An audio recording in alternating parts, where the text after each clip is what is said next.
다음은 윤석열 전 검찰총장 얘기를 하도록 하겠습니다. 그러니까 29일이니까 화요일에 대권 도전 선언을 합니다. 그 이전에 지금 정치판을 한 차례 이 쑥대밭을 만들었다 할까 휩쓸고 지나간 게 이른바 윤석열 X파일입니다. 괴문서입니다. 출처도 불명합니다. 이 부분에 대해서 여상훈 변호사님은 X파일의 정체랄까 본질이 뭡니까 지금 이렇게 난리를 치는데. 우선 그 X파일이라는 게 있죠. 어떤 법원의 어떤 판결문이라든가 검찰의 조서같이 어떤 사람을 갖다 불러가지고 조사하고 다음 팩트를 체크해가지고 팩트의 일각에서 만든다기보다는 제보, 제보 중심으로 카더라 통신한 거 옛날에 있지 않습니까? 그 다음 언론계는 찌라시. 거기 시중에 사실 대권 선언만 하면은 그 사람에 관해서 뭐 사실 뭐 장관 청문회만 해도 엄청나게 많은 정보가 쏟아져 들어오는데 뭐 투서성 그 제보부터 그죠? 그래서 이 그 X파일이라는 게 결국은 무슨 윤석열 총장이 그동안 재판을 받은 적도 없고 그다음 수사를 받은 적도 없고 어떤 청문회에 나갔던 적도 청문회는 있구나 총장 될 때 그랬지만 이게 전부 다 제보자들이라는 사람들. 예? 내가 윤석열이가 예를 들어서 옛날에 누굴 만나는 걸 봤다. 예? 누구한테 돈을 받는 거를 갖다가 내가 안다. 이런 사람들이 수없이 나타날 거 아니겠습니까? 그리고 여권으로서는 그런 사람들이 진실을 말하고 거짓말을 말하는 그게 문제가 아니고 윤석열 총장한테 타격만 줄 수 있으면 그 제보가 귀중한 거거든요. 그 여권이나 윤석열 총장에 대한 대항마 입장에서 볼 때는. 이 때문에 근데 이런 찌라시 그다음 아무런 근거 없는 제보들이 몇 단계만 거치면은 그리고 여러 군데 아까 그 X파일이 지금 여러 군데서 나온다고 그랬지 않습니까? 여러 버전이 있다. 여러 버전이 나온다고 그랬지 않습니까? 그런데 거기서 일치하는 것도 많을 거 아닙니까? 그 버전 중에서. 그러면 이게 여러 버전에서 이야기하면 그 진실처럼 사실인 것처럼 지금 호도되는 거예요, 이게. 그러면은 그 윤석열 총장에 대해서 그 엔티 윤석열 국민이건 정치인이거든 그걸 믿고 싶은 거죠. 그걸 있는 대로. 그게 나중에 막 우리 김대엽 이야기 많이 했지만은 김대엽이가 나중에 뭐 유죄를 받고 어쨌든 그건 관계없이 윤석열한테 타격을 줄 수 있는 제보면 모든 게 마치 진실인 것처럼 호도되는 현상이 지금 X파일 아닙니까? 그러니까 찌라시하고 X파일은 성격이 다릅니다. 찌라시라는 것은 일종의 사설 정보지입니다. 그런 것은 찌라시 같은 것은 여의도 가면은 증권가에서 그것을 전문적으로도 만들어내는 그런 곳들이 많이 있습니다. 또 제보를 받아서도 오고 정보기관에 있던 사람들이 모여가지고 정보를 수집해갖고 그걸 팝니다. 또 찌라시를. 그 투자자들한테. 많죠. 뭐 꼭 증권뿐만 아니라 일반 정보기관이라든가 또 일반 언론사까지도 그런 것에 대해서 제보를 하고 뭐 그런 게 이제 그건 찌라시고 지금 정치적 의미의 X파일이라는 것은 정치적 의도를 가지고 파일을 착착착 쌓아가지고 그것이 사실과 여부에 관계없이 해서 하나의 나중에 정치적 도구로 활용하려는 것을 우리는 정치적으로 X파일이라고 하는 거고 그 X파일이 지금 처음 거론된 것은 송영길 민주당 대표가 윤석열 전 총장에 대해서 파일을 차곡차곡 쌓고 있다. 그게 파일입니다. 그게 X파일이죠. 근데 본인은 이제 최근에 문제가 되니까 무슨 검증 자료를 하는데 검증 자료가 쌓이면 그게 파일 그렇죠. 아닙니까? 그게 파일이죠. 거기다 X자를 붙인 거예요. X파일이고. 그 X라는 게 이제 정치적 프레임입니다. 송영길 대표 그런 발언이 있었고 갑자기 얼마 전에 김무성 보좌관을 오래 했던 장성철이라는 사람이 더욱 나타나갖고 SNS에다가 그런 X파일을 구했다. 그리고 그 X파일에 대해서도 아마 이 유튜브에서는 우리가 제일 먼저 보도했지 않나 하는 생각이 드는데 내가 뭐 한 달 전 했을 겁니다. 그래가지고 지금 여의도에 야당 의원실에 이런 X파일이 돌고 있다.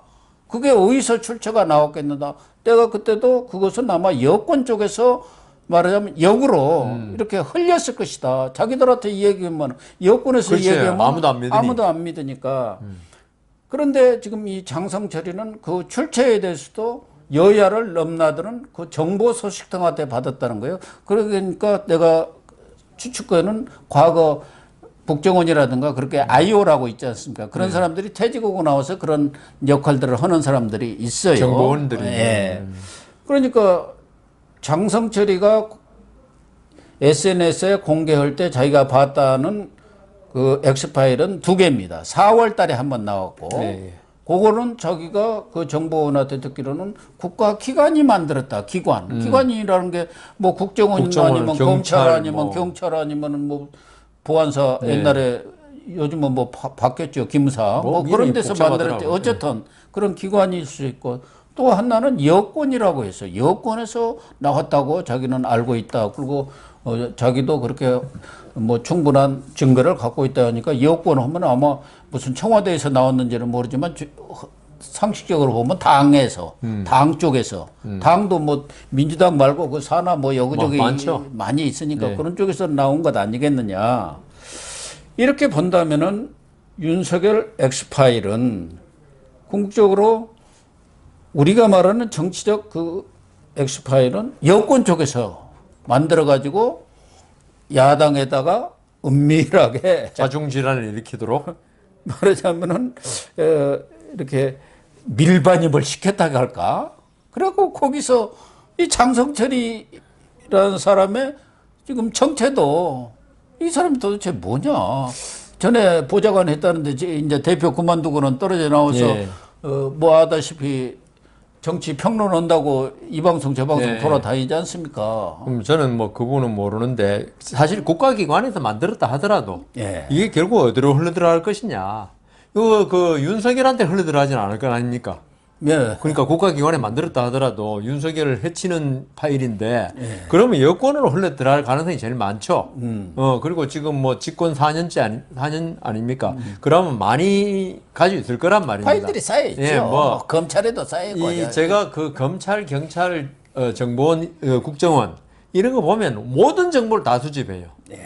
법관에 대해서도 그 법원 행정처에도 보면 수집하는 거 뭐 그 전달 누구 만나고 하는 거 다 있거든요. 전에는 그걸 전환자료라고 했죠. 전환자료 맞아요. 인사할 때 국정원 전환자료부터 제일 먼저 가져오라고 하지 않습니까? 그러니까 거기서 그 커피 한 잔 마셔도 눈사롱 간 걸로 그게 보고가 돼 가지고 이런 걸 보고하는 데가 국정원이고 경찰이고. 근데 이 사람들이 결국 그런 자료를 갖다가 여권에 전달했을 가능성이 제일 많다. 그러니까 송영길 대표가 차곡차곡 쌓고 있다는 게 이미 차곡차곡 쌓은 걸 받았고. 쌓아만 놨을까요? 그러니까요. 활용을 해야지. 그걸 정리를 할 거 아닙니까? 이제 그거를 이제 윤석열한테 어떤 게 가장 타격을 줄 것이고 이런 걸 갖다가 마치 정식 문서인 것처럼 그런 거 잘하는 사람들 있잖아요. 당 안에 뭐 아니, 선수들을 기획 문서 이런 거 잘 만드는 특히 것처럼. 운동권들은 그건 선수들입니다. 그러니까요. 뭐 서론부터 시작해가지고 그런 거 했는데 이걸 진짜 아까 말씀한 여권에서 있죠.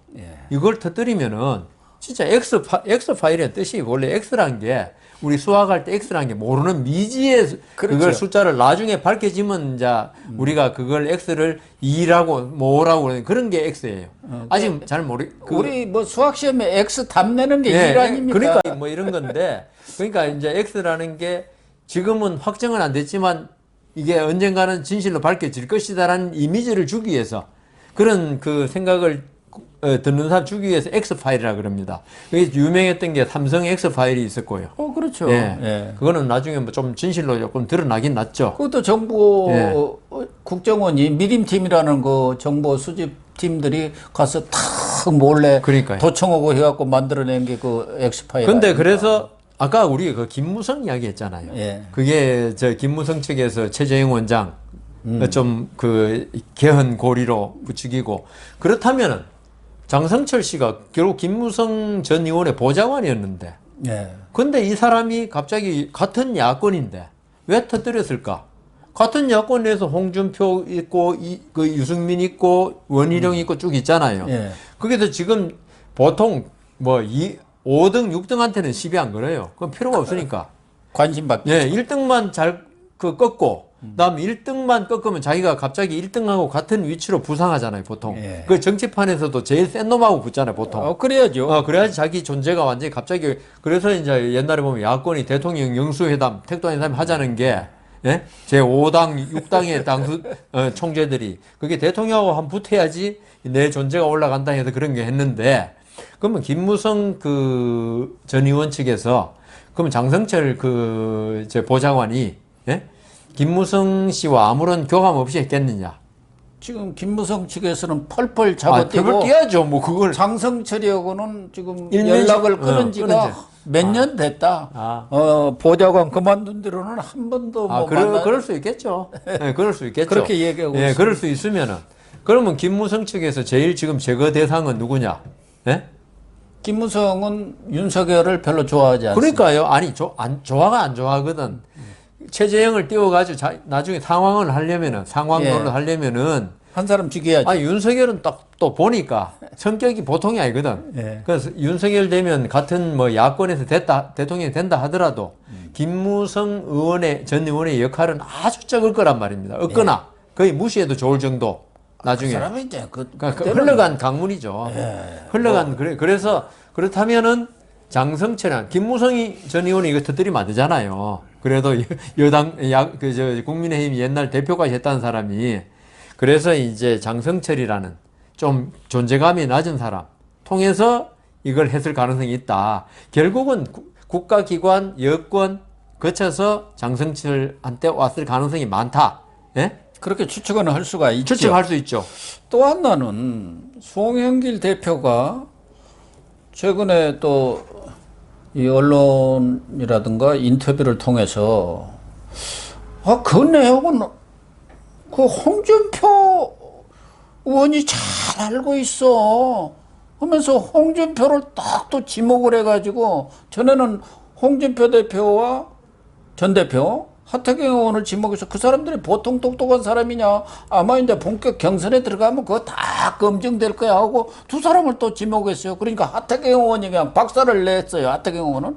근데 홍준표 지금 의원은 복당했습니다만 북장구를 탁 치면서 그 맨날 사찰하던 사람이 자기한테 뭐 무슨 엑스파일 나왔다고 불법 사찰이라고 하면 그 말이 되느냐 이렇게 또 북장구를 칠 그 무슨 속셈이에요? 그러니까 홍준표 의원은 예. 충분히 의심받을 만하죠. 송영길 대표가 그런 말 할 때. 왜냐하면 지금 홍준표 의원이 복당 전후에 윤석열에 대해서 되게 반감을 가진 말을 많이 했어요. 홍준표 의원 입장에 볼 때 지난 2017년 대선에서 뭐 택도 없었지만 하여튼 자기가 야권에서 1등 했잖아요. 야권에서는. 26% 정도. 예, 1등 했으니까 그때 한 경험도 있고 윤석열만 없으면 자기가 이번에 또 대선 후보가 될 수 있다는 거죠. 국민의힘 대선 후보만 되면 내가 그리고 집권한다. 지금 이 흘러가는 거 보니까 지금 문재인 정권이 워낙 실정이 많아서 네.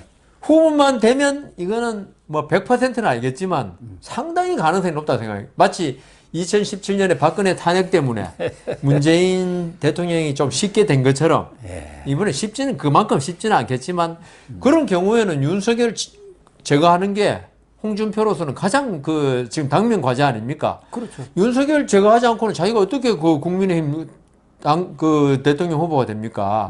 그런 입장을 잘하는 게 바로 우리도 알잖아요. 그러니까 송영길 대표가 그런 말을 할 수밖에 없고. 거기다 썩 흘려줬나? 그러니까, 모르죠. 그건 모르지만. 근데 이게 제가 볼 때는 지금 윤석열 총장에 대한 X파일 있잖아요. 나중에 까면은 우리가 아는 거 엄청나게 많을 겁니다. 보통 벌써 시중에 많이 돌아다녀가지고 고 교수님도 사실 지금 말씀 안 하시지만 상당히 알고 있는 걸로 내가 추측이 돼요. 근데 말을 안 할 뿐이고 이게 이제 문제가 될 수 있으니까 지금 윤석열 총장은 법적 대응한다고 펄펄 뛰고 있지 않습니까? 아직 후보 선언도 안 했는데 지금 뭐 법적인 선언하면 조금 모양 인쇄가 그러니까 그렇듯이 송영길 대표로서는 그러니까 홍준표 그다음 계속 이런 우리 한국지의 반관계 서로 간에 제일 전쟁에서 있죠. 이기기 제일 쉬운 게 반관계더라고. 제가 삼국지를 이번에 쭉 다시 읽어봤는데. 그러니까 손 안 대고 코 푼다는 거 그러니까요. 아닙니까? 저것끼리 해가지고 보통 삼국지에 제일 많이 나오는 게 그 적국의 임금으로 하여금 가장 충신이 있잖아요. 지금 이 경우로 말하면 가장 지금 대권 후에 가까운 사람 목을 적국 임금이 스스로 치게 만들더라고요. 의자왕이 그거 아닙니까? 의자왕이 백제 그래갖고 망한 거 아니에요. 그래서 송영길 대표가 이렇게 이야기했다면은 지금 반관계를 쓰고 있는 거다. 그런데 여기에 부하내동하는 야권의 사람들 너무 어떻게 보면 순진하다. 어떻게 보면은. 이 엑스파일에 대해서 당초 윤석열 측에서는 대응을 안 하겠다 하다가 이게 너무 확산되니까 예. 여기에 대해서 정면 대응적으로 나왔어요. 그 괴문서, 출처불명의 괴문서고 그 내용 중에는 무슨 계좌를 내용이라든가 그리고 금융거래 내용까지도 다 있다는 거란 말이에요. 예. 그러니까 이건 불법 사찰이다. 그렇지 않습니까? 민간인에 대한 불법 사찰이죠. 그래서 저는 그 윤석열 총장이 예. 이걸 불법 사찰을 말하면 안 된다. 마치 그렇게 말해버리면은 사찰을 받았고 사찰 끝에 얻어진, 그러니까 그게 사찰은 불법이라도 그 자료가 진실이라는 생각을 가지게끔 만들어요. 제가 그걸 그 윤석열 측에서 불법 사찰이라는 말을 하는 순간에 아, 이거는 좀 잘못된 생각이 들었어요. 그러니까 사찰은 불법 맞는데 거기에 의해서 사찰에서 얻어진 자료란 거 아닙니까? 아니 그 자료 내용 중에 예. 특히 이제 계좌 번호가 있고 뭐 금융 거래까지 이렇게 있다고 하니까 그것이 뭐 잘못됐다는 그런 것은 없지만 아니고, 예. 더군다나 이제 그 과거에 뭐 본인 거는 별게 없어요. 자기 이제 그렇죠. 검사 생활에 수사했던 것들 막 전부 나열해 놓은 거고 그 부인이라든가 장모 결혼 이전에 그 개인적인 사생활 예. 이런 부분은 사실하고 부합될 수도 있고 안 될 수도 있고 뻥튀기할 수도 있지만 그것을 개인에 대해서 어떤 정부 기관이라든가 무슨 정보기관에서 그걸 수집을 했다면 안 되죠. 사찰이죠. 그건 안 되죠. 그걸 지금 지적한 거죠. 아, 그렇구나. 그러면요, 이게 그, 우리 개인들이 어떤 사람의 계좌 정보, 여러 가지 개인적인 정보 있잖아요. 그걸 알아낼 수 있는 방법은 수사기관 또는 법원을 통해서만 할 수 있는 거예요. 예. 그런데 그런 것도 아닌 상태에서 그 민간인 아닙니까? 특히나 장모하고 그 예. 부인은 그 사람의 계좌번호 이런 걸 알아냈다면은 결국은 있죠. 아까 말씀하신 국가기관이 개입한 거예요. 국가기관이. 그렇죠. 국가기관이 국정원이라든가 경찰이 국세청이죠. 법원의 압수수색 영장도 안 받고 예. 그 자기들이 한번 보고 싶다고 본 거예요. 그러니까 이거는 언제 받겠냐? 윤석열 총장이 있죠. 이 사퇴하거나 하여튼 조국 씨하고 어떤 이렇게 충돌 있기 전에는 안 봤을 거란 말입니다. 그때는 아무 소용 없잖아요. 윤석열 총장 그걸 왜 봐요, 그걸? 아니 자기들이 그런 일 없다고 그냥 그걸 국회에서 오히려 그렇게 감쌌는데. 감쌌잖아요. 그러니까 윤석열 총장이 조국 그 전 장관하고 계속 충돌하고 하면서부터 아, 이거 좀 잘못되면은 그러니까 오히려 윤석열 총장이 그 검찰총장으로 계속 있더라도 아까 말씀하신 왜 검찰 인사에서 빨리 날려가지고 더 이상 못하게 하는 것처럼 빨리 윤석열 총장이 입을 막게 할 어떤 자료를 확보하는 게 좋겠다는 생각을 지금 여권 내에서 했을 수 있죠. 네. 그걸 하는 거는 결국 국정원 경찰이다 이거죠.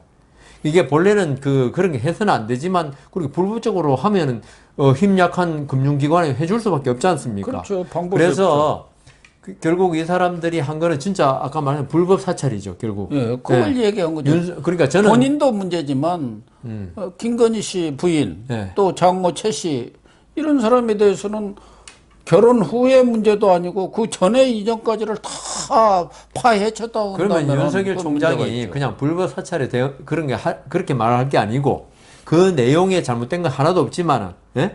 그 계좌번호 이런 그거 알아낸 것조차 개인정보를 알아낸 것조차도 그게 불법 사찰이다. 이렇게 나왔으면 아마 알아듣기가 좀 쉬웠을 거예요. 아마 국민들이. 어쨌든 결과적으로 보면은 한바탕 회오리 바람이 치기는 했습니다만은 장성철이도 없애버리겠다. 자료 파기하겠습니다. 했고 송영길이도 우리 엑스파일 그런 거 안 만든다. 그래갖고 다 손 들어서 일종의 지금 해프닝으로 끝날 수도 있는 허무 개그라고 그러죠. 아무 말 대잔치가 돼버린 꼴이 됐어요. 우선 해놓고 터뜨려놓고 보자. 예. 그러나 앞으로도 계속 나오겠죠. 나올 겁니다. 대선까지 이제 1차적으로 한번 지금 막 회오리 바람을 막 이렇게 봤으니까 윤석열 총장이 정치에 등판하려고 하는데 거기다 지금 찬물을 확 끼얹은 사실 그것 꼴이 때문에 지지율도 한 4% 빠졌다는 몇 얘기도 프로 있어요. 빠진 게 있죠. 근데 저는 그 영향이 사실은 전혀 없는 것은 저게, 아닌데 예. 그렇게 크지는 않았고 그냥 뭐라고 합니까 가십 정도라고 쓴 약을 한 사발 마셨다 그럴까? 미리 예방 주사를 좀 예방 주사를 맞았다. 근데 저도 호된 신고식을 좀 치렀다 그럴까? 고영신 TV를 보는 국민들이 많으면 저 드리고 싶은 말씀이 논리적으로 볼 때 이 윤석열 총장이 대권을 갖다가 후보로 나서지 못할 만한 하자가 있는 파일이 있다. 이러면요, 아까 제가 말씀드렸잖아요. 조국 장관하고 붙었을 때 이미 전부 다 검증을 그런 파일을 전부 다 불법으로 얻어냈을 거라고요. 그러나 그때 이미 터뜨렸죠. 윤석열 쫓아내려고 그렇게 징계에 직무 배제했는데 하는데 그런 게 있으면 그거 가만히 있었겠습니까? 그러면 그 조국 장관이 아마 윤석열 총장이 조국 장관 인사청문회 전에 물러났으면은 지금 조국 저기 장관 끝내고 지금 대권 선언을 하고 있었을 겁니다. 그럼요. 그런데 그때 그렇게 뒤져도 없으니까 네. 어쩔 수 없이 징계로 하고 직무 배제를 하고 인사권으로 조지고 옆에 있는 한동훈이 날리고 그렇게 한 거거든요. 지금은 이제 윤석열 총장 것보다는 그 처가 쪽 뭐 이런 걸 가지고 이제 막 부풀리고 그러고 그런 있지 걸 않습니까? 해도 그런 사람들이 인생을 살아오면서 뭐 여러 가지 결혼 전에 그걸 했던 걸 누가 남자를 어떻게 하는 사귈 거예요? 수도 있고 뭐 여러 일들이 있을 수 있지 않습니까? 그런 걸 이제 까 뒤집어 가지고 뭐 이런 사람의 무슨 처가와 부인을 둔 사람이 무슨 대통령이 되면 되겠냐 뭐 이렇게 그렇게 나오겠죠. 그 참 그래요. 거시기 하게 된다고요. 그래서 그런 일들이 앞으로 지금 일단 불은 꺼지기는 했습니다만은 뭐 계속 휘화산으로 예. 휘화산으로 지금 휴화산 예, 좀 좀 있으면 있으면 또 활화산, 활화산 될 거 예. 아닌가 이런 아마 생각이 내년 대선 들고요. 전까지 막 네. 끊임없이 그 생산해내고 그다음 확대하고 가공 잘해가지고 이 퍼뜨릴 겁니다. 그래서 이제 어쨌든 이제 며칠 안 남았네요. 네, 29일. 29일이 출마 선언을 합니다. 제2의 6.29 선언이 나옵니다. 네. 이 6.29 선언이 군사 정권이 국민한테 항복 선언이. 독재를 종식시키는 예. 계기가 그래서 되는. 민주정의, 헌정이 회복되는 그런 나라 아니었습니까? 예, 그래서 직선제가 우리가 정치했고. 실시했고 예. 민주정으로의 회복이 선언된 날이기 때문에 상당히 의미가 있고 또 매헌 윤봉길 의사 기념관에서 한다는 것은 또 애족의 그런 헌신 이게 보수 가치 아닙니까? 윤봉길 의사 같은 분의 그 힘으로 대한민국 건국됐다는 거죠. 예. 그 건국된 나라가 문재인 정권에 의해서 완전히 만신창이가 됐다. 예. 그러니까 지금 윤석열 총장이 고심을 많이 한 것 같아요. 예, 6월 29일로 하고 윤봉길 의사 기념당에서 하고 하는 게 기념관에서 하는 게 결국은 문재인 정권에 의해서 완전히 만신창이 된 대한민국을 제2의 건국하는 심정으로 예. 거기를 택했다. 그리고 또 한편으로는 또 윤봉길 의사가 윤기중 교수가 윤석열 총장의 아버지 예. 거기 상임이사를 기념사업에 상임이사 맡고 있고 그러니까 아주 화평윤씨 아닙니까? 예, 좋은 또. 일을 하고 있더라고요. 그러니까 의미가 다중적으로 있고 그다음 6.29 선언 아까 그 이야기 하셨잖아요. 그게 뭐냐 하면은 결국은 그 6.29 선언이 군사 독재를 끝내는 어떤 그 시발점 아닙니까? 예. 이 윤석열 총장이 출마 선언문 출사표를 예. 윤석열 총장이 직접 작성하고 있다고 그래요. 거기에 분명히 문재인 정권이 우리 문재인 정권의 180석 그걸 계속 독재라고 말씀드렸어요. 그 다수에 의한 독재. 여기에 대해서 독재로 규정한 거예요. 그걸. 문재인 정권의 어떤 국정 운영을. 그러니까 이 독재에 대한 한거의 의미를 한 번 더 강조할 것 같아요. 예, 그러겠죠. 예. 그리고 나서 이제 선언한 뒤에 지난번 잘못된 게 무슨 민심 투어라 그러는데 그건 아니고 경청의 시간을 갖겠다는 것이죠. 이제 자기가 정식으로 정치 등판을 했고 입문을 했기 때문에 각계 이야기를 또 들어보겠다. 이야기 또 듣고 또 찾아가서 참배를 해야 할 것도 또 사실 있지 않습니까? 그런 그 시간을 가진 뒤에 이제 정식으로 뭐 입당 문제라든가 이런 부분에 대해서는 결론을 내겠다. 뭐 정당한 제 수순 생각에는 아닙니까? 지금 입당이 중요한 게 아니고 예. 우선 국민들이 힘들어했던 거, 좀 피로감 했던 게 과연 윤석열 총장이 대권 나오는 거는 거의 확실한 것 같은데 본인 입으로 말을 안 하고 뜻만 드리고 있는 거 아니냐. 그러니까 여기에 피로감을 가졌기 때문에. 전원 정치한다고 이제 좀 피로감이 그래서 있었죠. 2월 29일 날 본인 입으로 아마 출사표를 던지면 대권에 대한 예. 국민들의 그런 피로감은 이제 많이 좀 씻겨질 것이고 거기에서 국민의힘 입당하는 거는 있죠. 국민의힘 안쪽이 정리가 좀 돼야죠. 그럼요. 예, 지금 이 예. 상태에서 물론 이준석 대표가 이제 당 대표가 됨으로써 상당 부분 이제 그 중도층을 끌어들일 수 있다 하지만 지금 대선을 8개월 앞둔 입장에서는 당 대표가 어떤 사람이냐 이거보다는 누가 유력 대권 주자냐가 더 중요하지 않습니까? 예. 그런 면에서 윤석열 총장이 아까 말씀하신 그 여러 국민의 대통령이 돼야 되니까요. 예. 한쪽에 뭐 보수의 대통령이 돼서는 안 되잖아요. 우리가 중도 얘기도 듣고 그러니까요. 심지어 진보 쪽 진보 얘기도 듣고 탈문 진보, 예. 진보도 끌어안는다는 자세를 보여주는 것 자체만으로 중요하고 이준석 대표가 그랬잖아요.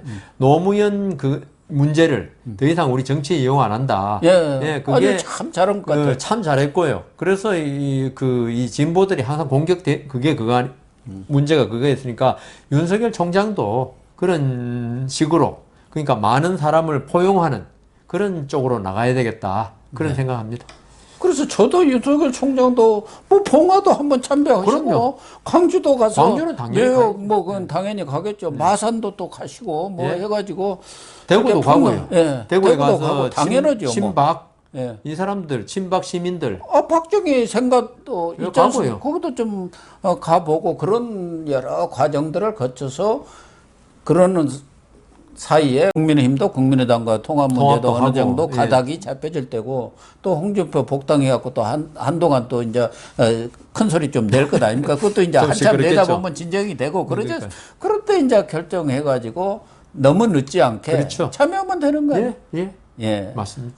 여 변호사님 뭐 저거 의견이 딱 들어맞네. 요건 딱 들이맞습니다. 딴 것도 맞는 것도 가끔 있지만 뭐 이 우리 고영신 TV 열심히 본다니까 우리가 이 얘기한대로 되겠죠.